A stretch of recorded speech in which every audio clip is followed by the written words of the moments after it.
Truly, I would like to start with kind of a little bit about me and what brought me here today. I can tell you that in all those jobs and crazy opportunities, which I've been very blessed to have, the reason I'm here today is because after being Director of Communications at USDA, I wanted to come back and work with people like you.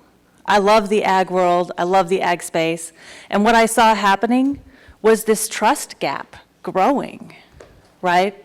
We're losing the public, and we got to get them back. Now you might think, the Center for Food Integrity, well, what the heck does that have to do with forestry? We've been doing research for 10 years into trust and truth and what that means to people, and it has great application to forestry just as it does to food and ag. I love that Andy went first, and thank you, Andy. I think what we're going to do now is layer upon that notion of storytelling. Let's talk about how we do that. What are some tactical things to think about? And let's put it into context. What are the realities of society today that we have to understand if we're going to be effective communicators? So with that, let's jump into it. So how many of you have had that feeling that the public just doesn't trust us anymore? Yeah? Is it challenging out there? I think the commissioner referenced this and David referenced this. There's a high level of skepticism, and sometimes that makes us want to pull back, right? How the heck am I going to break through that wall? So let's talk about that. We're going to start with a little historical context. I'm glad y'all are members of the Numbers Club because I'm going to throw some numbers at you to start out, and then we're going to talk about what they mean. So for a long time, there have been violations of public trust by big institutions and small, involving agriculture, involving government, involving religion, right? So we can't be too upset when there's a certain level of skepticism in the public. Now, add to that the fact that half the time, the public has no idea who's telling the truth, right? Both sides hold up their science and say, but science supports what we're saying. Now, you all in this room know which of those two studies on the screen is probably real science. But the general public, when hit with conflicting science in just about every aspect of their lives, has no idea how to navigate that, right? That's why the numbers alone don't work. What they have to do, what you have to do, before you go to the numbers, is establish that you're worth listening to, that you're worthy of trust, right? 10 years we've been studying that, so we're going to dig into it. A little more context. So years ago, when we were younger, authority was granted primarily by office, right? If you were an office holder, people elected you, you must be worthy of trust. Today, it's granted by relationship, right? You think about office, I just came from the proverbial swamp, ladies and gentlemen, in Washington, D.C. So office holding isn't what it used to be. It's whether they have a relationship with you. A lot of our social consensus, if you will, used to be driven by white males. Now there is no single social consensus, right? There's a diversity of views, and everybody's trying to navigate that a little bit. Communications used to be formal, mass communications, right? You had 3 networks, et cetera. And today, we have masses of communicators, right? Communication is informal and direct. So you can't just stand up on a stage and reach everybody. We used to believe as Americans that progress is inevitable, right? It's the American dream, it's who we are. Now we believe progress is possible, but not inevitable. And finally, big used to be respected, right? That meant that you're a success, you're doing the right things, you're growing, you're living the American dream. And now big is bad. Big means, I don't know if I trust you now. You're part of a big government agency? Not so sure. You're part of a big company? No, you got to prove to me first that you believe some of the things that I believe. So that era of mass communications versus masses of communicators, you think back to when we had 3 networks that showed the news at the same time pretty much every night, with 3 guys who looked a lot alike, who all said pretty much the same thing, and you understand why it was much easier to navigate back then. There was a social consensus.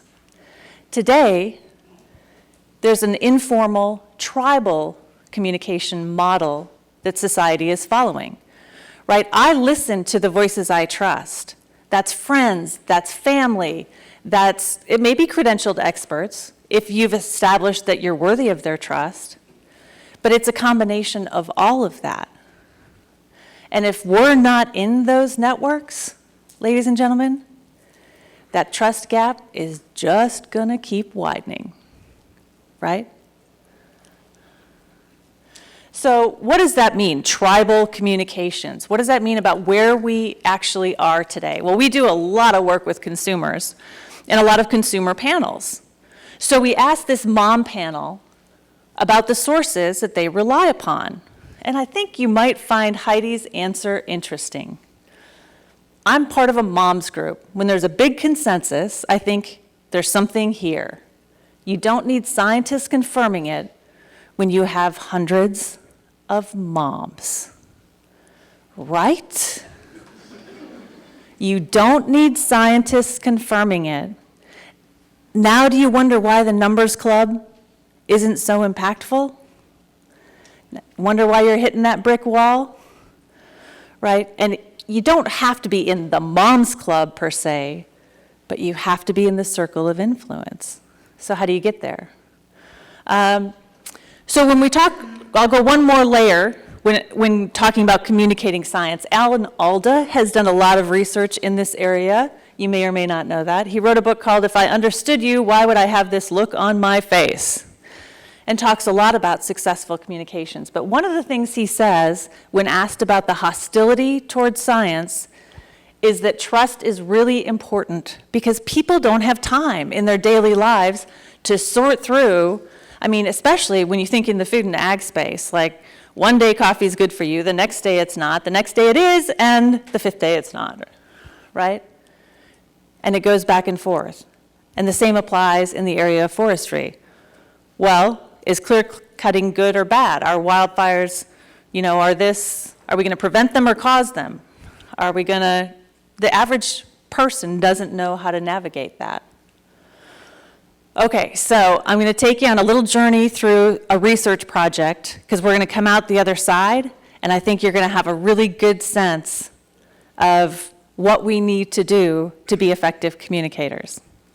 So it's research called digital ethnography. And what we do is we look at 4,000 profiles online and 80,000 data points. So that's likes, shares, comments, photos, posts, anything they're doing online to understand what they're thinking and what they believe, what they fear.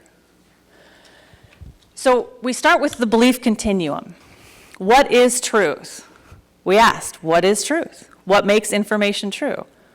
Now, I'm guessing a lot of you in the room have a little bit of a seriously question that you want to ask, right? Truth is truth. How can there be anything but a simple answer to that? Well, there's not. On the left side of the spectrum, you have those who do believe in scientific objectivity, right? Truth is what is verifiable in science. And then in the middle, for those folks, truth is both subjective and objective.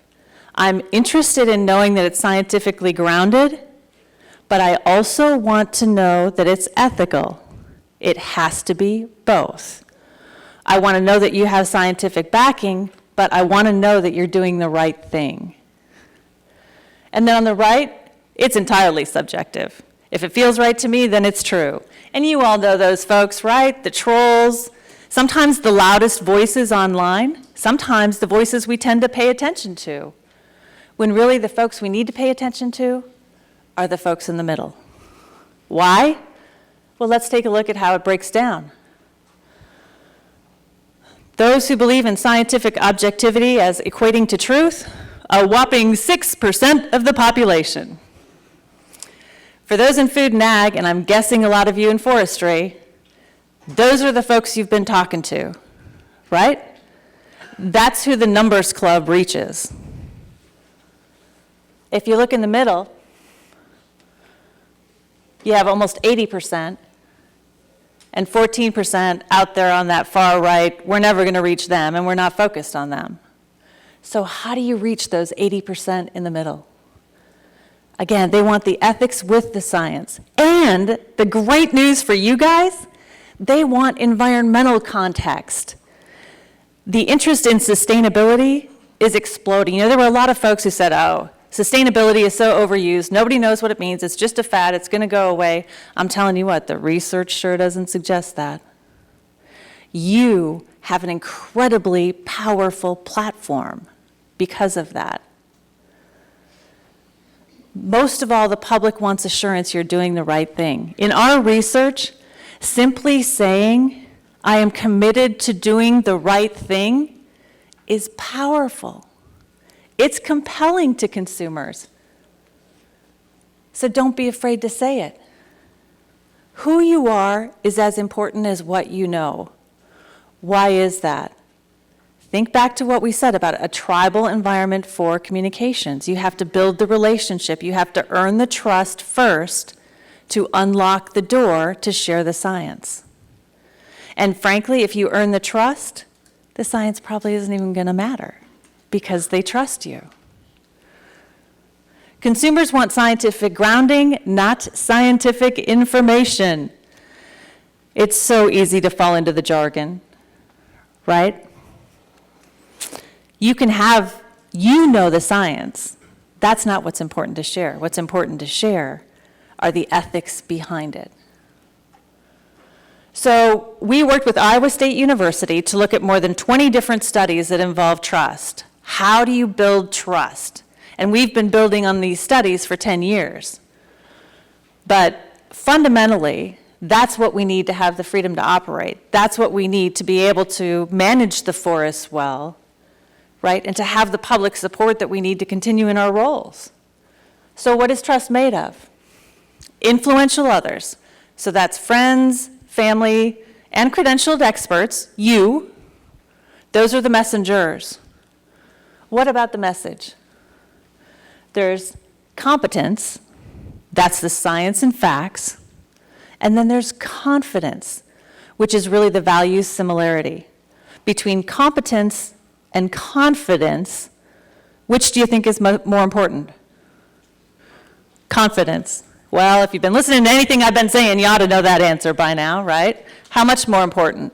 Shared values are 3 to 5 times more important in building trust than science and facts. 3 to 5 times more powerful. So, ladies and gentlemen, I would submit to you that we've been answering the wrong question, right? Science tells us we can do something, but ethics tell us whether we should. The public wants to know that we should be doing that.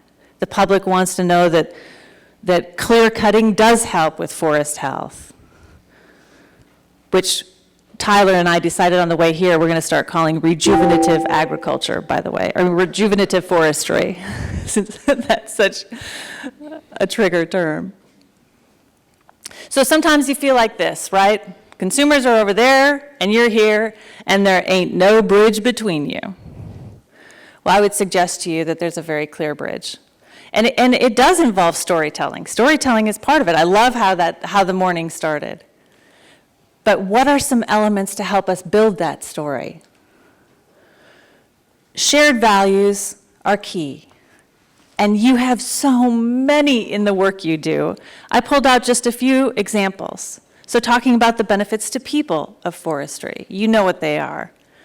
The benefits to animals, also very compelling to a majority of the public. And then benefits to the environment. We mentioned that. When you can speak to improving those conditions, you have the ability to open the door to the consumer's minds. Then there are universal values. So these are values that we all share.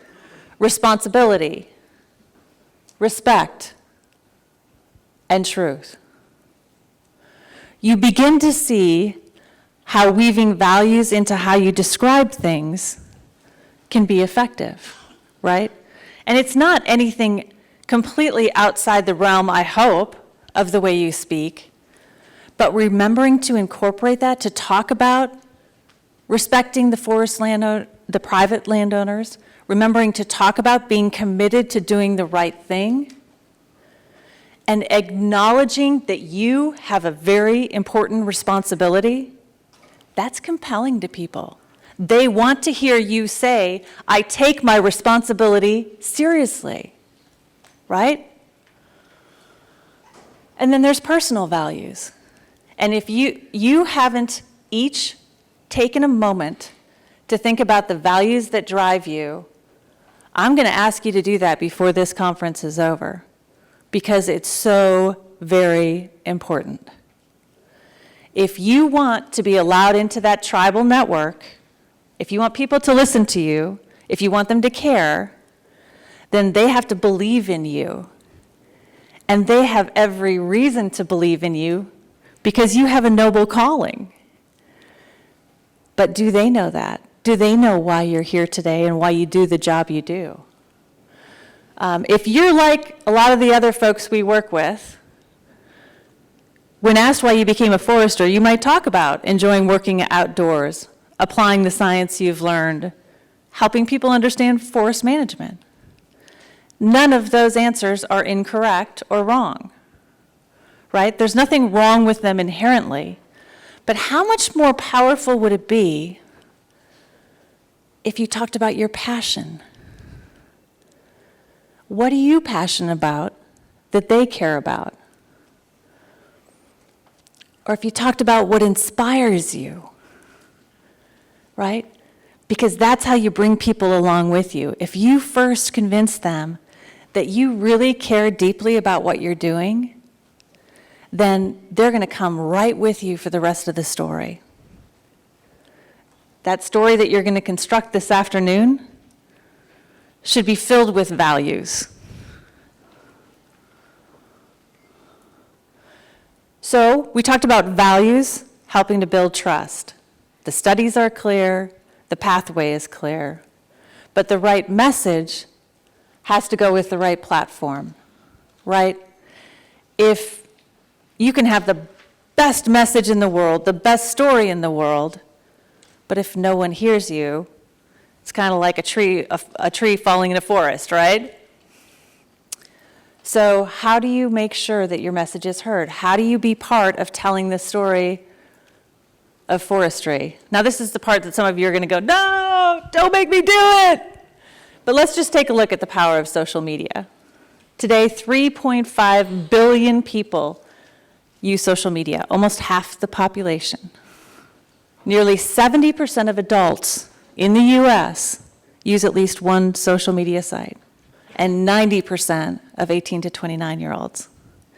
If you want to bring in that younger generation, if you want them to believe that you're the good guys, that you're on the right side of sustainability, this is where they live, ladies and gentlemen. This is where they live. Taking that one step further, nearly half of US adults get their news from Facebook. I got to tell you, I found that a little bit frightening, right? You hope they learn about what's happening with their nieces and nephews or extended family, but their news from Facebook? So if we're not there, right there, we're missing half the US adult population. 2.3 billion monthly active users on Facebook. For the Gen Zers, we have a lot of generational stuff, but I'm glossing over that because I know our next speaker is going to dig into that. But Gen Zers, 7 to 22, spend 6 to 9 hours a day online. Now, here's some great news about that. We love, as older Americans, to dog on millennials, right? Favorite pastime, oh, those dang millennials, they don't want to work hard, they don't want to. Guess what? You ought to be considering millennials one of the greatest opportunities to tell the story of forestry. Why is that? All of the consumer research suggests they are unwilling to accept or be fed information by a single source. They are unwilling to accept the activist story on face value, just as they may be skeptical of yours until they're able to compare and seek multiple sources. That's an opportunity, ladies and gentlemen, right? They want to hear your story so that they can decide for themselves what that right thing to do with our forest is. They are not going to take the activists' criticisms at face value. So those younger generations are some of the most open we've had in a long time. What are you going to do to reach them? That's part of your job too, right? We all need to tell the story of forestry. When we look at how the activists became so powerful, how is that? How did they build these amazing networks? What did you hear about for the first hour this morning? Storytelling? Ring a bell? What else did the activists do so well? Networking, right? They've built that tribe. They're part of all those tribes. They got it. They got it. So now, let's match them. Let's build our network. Let's tell the story based on values. Let's tell them what we're passionate about and let them come along with us and believe us. And let's like and share each other's information. It's so important, and you think it's silly and time-consuming and a waste, and I'm telling you what, it's how you get to be in the tribe, and it's how you elevate each other to become part of the public conversation. I would submit to you that you have an unprecedented opportunity right now. I don't think ever before has the public been so interested in what you do. 70% of Americans think the environment is more important than economic growth. Never before. We have 1 billion acres at risk for catastrophic wildfires. Now, that might not be a significant risk at this moment in your states, but the public consciousness about wildfires and the threat and forest management, would you all agree that there's more conversation than we've had in a long time on that topic? Yes, I see heads nodding. Now let me ask you this. Are you in the conversation? How many of you are active on social media? Raise your hands. It's a pretty good number, maybe a quarter, a third. Now imagine if 100% of you were. And if you were liking and sharing each other, which is how those things get elevated and noticed and on other people's feeds. Those social networks are the venues through which we're going to have that opportunity to communicate and share our stories. And again, I would ask you, before this conference ends, to give some thought to why you do what you do, and give some thought to how you explain it in a way that conveys your values. What are you passionate about? You know, I threw some examples up on the screen, but I can't tell you, and if it's not authentic, forget it. They'll see right through it. What is the passion that drives you, that is going to cause people to be drawn to you? And you can use this in presentations, you can use this in lobbying, you can use this in talking to private forest owners, landowners, right? If they inherently don't trust you, sharing the science is not going to overcome that barrier. Explaining to them that you are absolutely passionate about what you do and committed to doing the right thing for the forest. And here are 2 ways in which you believe you have the opportunity to share that with them. And listening. If you don't understand why they're critical of you or of forestry or of government involvement, then you're not going to make that values connection because you don't know what their values are. So the very first thing you have to do is listen intently, not with the purpose of responding. What do we do when we listen to people, especially if they don't automatically agree with us? What do we often do? What are you doing in your head as they're talking? Formulating your response instead of listening carefully for the values they're talking about and then being able to reach them on the basis of those values. So I'm going to issue a challenge to you today. We'll call it the 2% challenge. Will you spend 2% of your work time building trust? So assuming a 40-hour week, which we know none of you probably work, but let's just say it's a 40-hour week. That's an hour a week, 1 hour a week. Divide it up however you want. Will you engage in the conversation? Will you become part of that dialogue that will elevate forestry, that will help people understand the values that drive what you do and help you reach all those other networks? The power is absolutely in your hands. Option 2, let the activists tell the story for you. It's your choice. And I'll just repeat that I think you have an unprecedented opportunity. I know you have the values that can connect with people. And you just need to tell that story in a place where they're going to hear it.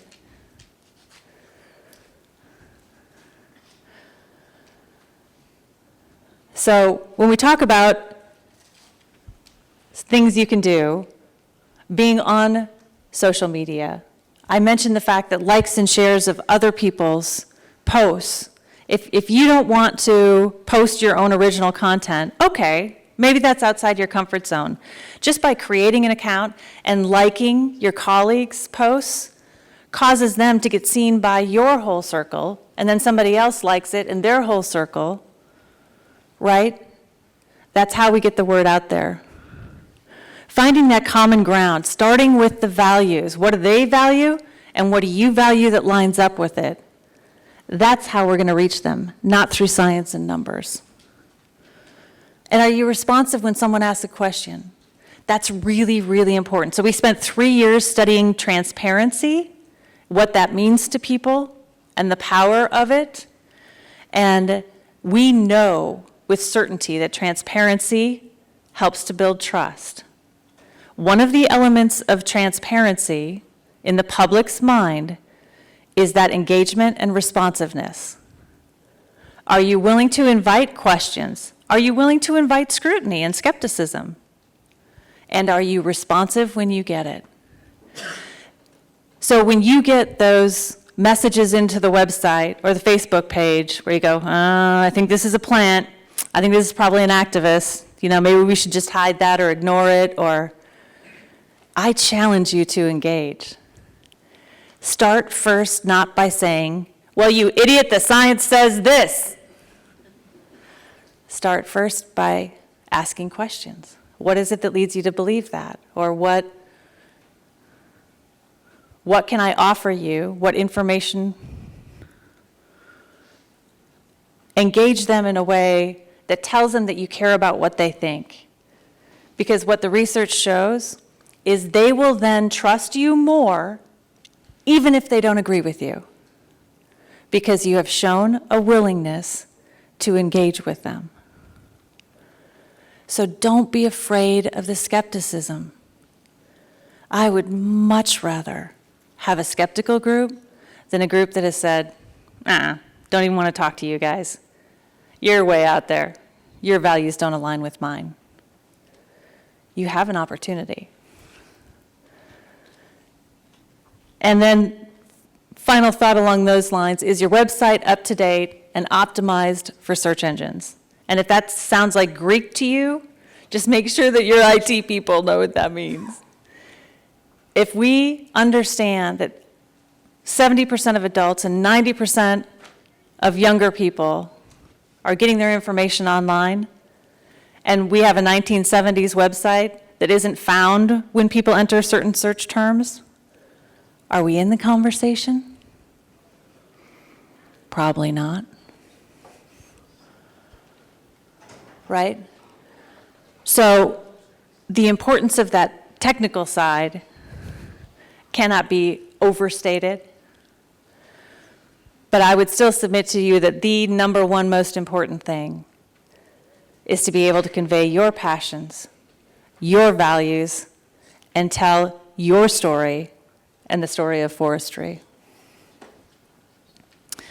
I'm going to do the same thing that Andy did and just invite a couple of quick questions. I know we have a panel later, but any thoughts, comments, questions? Anything about the research that didn't look right to you? Yeah. Just to follow up on that, you mentioned that the activists built that, their force in the social area, I guess, through their networking. But one of the other elements that we struggle with as state agencies, they can tell one side of the story. We have to be more holistic. I mean, we have to share the warts. I mean, we have to tell the whole story. And so, I mean, that's one of the things that I struggle with is that, when the public, says, this is the way it is, we have a harder time just focusing on one story or on one message. We have to be a little bit more, I guess, balanced. Not that there's anything wrong with that, but it's harder to build a really good story when you have to tell the good and the bad together. So that's a really interesting point. Could everybody hear him?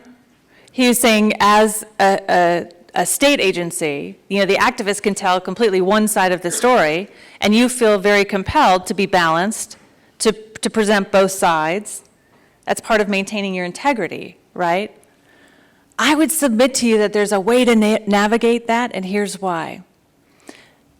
Another one of those elements of transparency, actually, you're touching on, because it's acknowledging the negative or the bad, or if a company messes up, think of it this way. If a company messes up and comes out, let's use some specific examples. United Airlines, dragging the passenger off the plane. How many public statements did they make before they said they were sorry? 5. When you see a company come out and say, we made a mistake, and I don't ever want to let that happen again, and here are the 5 things I'm doing to ensure that it doesn't, what's your reaction? Immediately, you are willing to give them another chance, because they owned it, right? We want them to own it. So that correlates along the same lines. I would throw out to you, if any of you are following the Mike McCloskey and Fair Oaks Farms situation right now, with the undercover video of animal abuse in some cases, and he owned it. He has an 8-minute video online where he says, I'm horrified by that, and I don't ever want it to happen again on my farm. So that falls along the same lines. The public thinks you are a more credible source if you're willing to say, look, there are trade-offs. And we encourage the use of the term trade-offs, right? Or there is a downside, or there are impacts, other impacts that we want to acknowledge. And they'll come back and say, wow, so you're not just trying to bulldoze me here. We're going to have an honest conversation. The other thing we're often reluctant to do is say, I don't know. We think we're going to be less credible if we don't have the answer to a question. And the truth is the exact opposite. If you're willing to say you don't know, but you'll help them find the answer or whatever it may be, if you're willing to say you don't know, then people think you're willing to be honest. Your ego isn't so big that you have to have an answer whether you really do or not. And so acknowledging the downside, as long as you can make a compelling case that the right thing to do is what you're advocating, I think you'll bring them right along with you. But I understand that's a tricky it's harder for government to navigate. I actually have done 7 workshops now with FDA and USDA and EPA talking about this very issue. How do you in government infuse values and still maintain your credibility and objectivity? And the two are by no means mutually exclusive. So it's just a matter of getting used to presenting information through that lens. Other questions? Yeah. Are there groups that you would choose not to engage with, let's say the ones that are so far, an example up there to the right, that they're completely, Darn right. everything's relative, everything's subjective? Is there groups you would The 14% who think truth is whatever they believe it is, you're never going to reach them, whether you have values or not, whether you have facts or not, unless you happen to align with their view of truth. And we've always said the extremists are not our target. But in almost every study we do, they're a small percent of the population, right? They're the loudest voices, so they scare the heck out of us, but they're a small percent of the population. You've got 80% in the middle saying, I'll believe you if you have some scientific grounding, but if I know that you share my values and are doing the right thing. You convince me you're being ethical, and you have the science to back it up, and I'll be with you.